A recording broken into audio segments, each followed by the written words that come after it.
ขออนุญาตจริงๆคุณจุธารัตน์ต้องเริ่มต้นด้วยข่าวสลดแต่ที่ต้องนำเสนอเพราะอยากให้เป็นอุทาหรณ์ในเรื่องของการขับขี่บนท้องถนนเนี่ยนอกจากจะต้องดูแลตัวเองเมาไม่ขับง่วงไม่ขับต้องตรวจสอบเรื่องของรถสภาพรถสภาพถนนอีกหนึ่งปัญหาก็คือสายที่มันห้อยระยงระยางเนี่ยมันทำให้เกิดเหตุสลดได้เหตุการณ์นี้เกิดขึ้นที่ขอนแก่นนะคะเป็นเหตุการณ์ที่ผู้หญิงคนหนึ่งเนี่ยเขาขี่รถมอเตอร์ไซค์มาตามเส้นทางนี่แหละค่ะแต่ปรากฏว่าคอเธอเนี่ยไปเกี่ยวกับสายส่งสัญญาณคอเกือบขาดและทำให้เธอเนี่ยเสียชีวิตคาที่ไปดูเหตุการณ์สลดที่เกิดขึ้นกันค่ะที่คุณผู้ชมเห็นอยู่นี้เนี่ยนะคะเป็นภาพหลังเกิดเหตุแล้วนะคือตัวเธอเนี่ยล้มลงไปแล้วมอเตอร์ไซค์เนี่ยล้มไปโดยที่ไม่มีคนขับนี่เป็นกล้องอีกมุมหนึ่งด้วย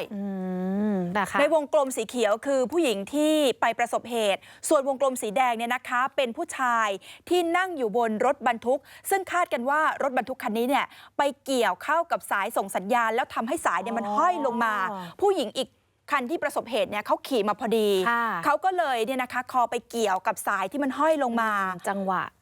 เป็นจังหวะคือต้องบอกเลยนะว่าถึงคราวซวยของเธอจริงๆเคราะห์ไม่ดีจริงๆนะคะเหตุการณ์นี้เกิดขึ้นที่ขอนแก่นค่ะคุณผู้ชมคะนี่แหละเป็นคลิปวินาทีสลดเกิดขึ้นกับหญิงวัย40 ปีเธอขี่รถจักรยานยนต์แล้วก็ถูกสายส่งสัญญาณเนี่ยเกี่ยวเข้าที่บริเวณลำคอเกือบขาดเลยนะแต่ปรากฏว่าเธอเนี่ยเสียชีวิตคาที่ค่ะซึ่งภาพขณะเกิดเหตุเนี่ยพบว่าผู้ตายเนี่ยเมื่อสักครู่เลยสวมเสื้อคลุมสีแดงขณะที่เกิดอุบัติเหตุคือสายเข้าไปเกี่ยวกับลำคอเธอเนี่ยคอเธอเกือบขาดแล้วหมวกกันน็อกเนี่ยยังติดกับศีรษะเธออยู่เลยอ่ะคุณจุธารัตน์เธอขับอยู่บริเวณเลนซ้ายหน้าโรงเรียนแก่นนครเหตุการณ์นี้เกิดขึ้นบนถนนเหล่านาดีหน้าโรงเรียนแก่นนครเขตเทศบาลนครขอนแก่นนี่นะคะในภาพเนี่ยคือมีรถบรรทุก10 ล้อแล้วก็มีคนขับเนี่ยนั่งมาบนหลังคาด้วยสวนมาอีกเลนหนึ่งเธอก็มาอีกฝั่งหนึ่งแต่ปรากฏว่ารถบรรทุกเนี่ยไปกระตุกสายสัญญาณเนี่ยคือมันขาดลงมามันย้อยมันห้อยมันคล้อยลงมาเนี่ยนะคะคอเธอก็เลยไปเกี่ยวแล้วก็เป็นภาพสลดที่เกิดขึ้นเนี่ยนะคะซึ่งในภาพเนี่ยชัดเจนนะคุณจุธารัตน์ค่อนข้างชัดเจนแล้วว่าเหตุมันเกิดจากรถบรรทุกคันนั้นที่ไปเกี่ยวเข้ากับสายส่งสัญญาณเดี๋ยวตำรวจบอกว่าต้องตรวจสอบเรื่องนี้อีกครั้งหนึ่งแล้วก็พอเกิดเหตุเนี่ยนะคะเจ้าหน้าที่ก็ลงไปตรวจสอบจุดเกิดเหตุพบศพของนางสาวมณีเนตรเจริญเงาอายุ40 ปีเธอเป็นชาวจังหวัดขอนแก่นเสียชีวิตอยู่กลางถนนเลยที่บริเวณลำคอเนี่ยมีบาดแผลชะกันพบรถจักรยานยนต์ของผู้ตายเนี่ยล้มขวางถนนอยู่ด้วยนอกจากนี้ยังพบสายส่งสัญญาณสีดำเนี่ยคือหลังจากที่เนี่ยนะเกี่ยวลงแล้วเนี่ยก็ไปกองอยู่กับพื้นเลยนะคะนายพัดพงษ์ผู้สิงห์จิตอาสาเครือข่ายเพื่อนเตือนภัยจังหวัดขอนแก่นซึ่งคนนี้เนี่ยเขาขับรถผ่านมาณบริเวณจุดเกิดเหตุพอดีเขาเล่าให้ฟังแบบนี้บอกว่าขณะนั้นเนี่ยเขาเองกำลังจะกลับบ้านระหว่างทางพบเหตุสลดดังกล่าวที่เกิดขึ้นก็เลยลงจากรถมาตรวจสอบแล้วก็โทรศัพท์ไปแจ้งเจ้าหน้าที่ให้มาตรวจสอบเหตุการณ์นี้หน่อยสิซึ่งจากการสอบถามผู้เห็นเหตุการณ์เนี่ยทราบว่ามีรถใหญ่เกี่ยวเข้ากับสายส่งสัญญาณจนกระทั่งสายเนี่ยหย่อนลงมาแต่ไม่ขาดนะจังหวะนั้นรถของผู้ตายเนี่ยก็ขี่สวนมาพอดีก็เลยเกิดเหตุสลดนี้ขึ้นซึ่งคำให้การของคนที่เห็นเหตุการณ์เนี่ยก่อนแหมพอดีเลยนะพอเหมาะพอเจาะแล้วก็สอดคล้องกับภาพจากกล้องวงจรปิดอันนี้เนี่ยถือว่าเป็นหลักฐานสำคัญที่ตำรวจบอกว่าจะต้องเก็บเอาไว้แล้วก็นำไปประกอบในสำนวนคดีด้วย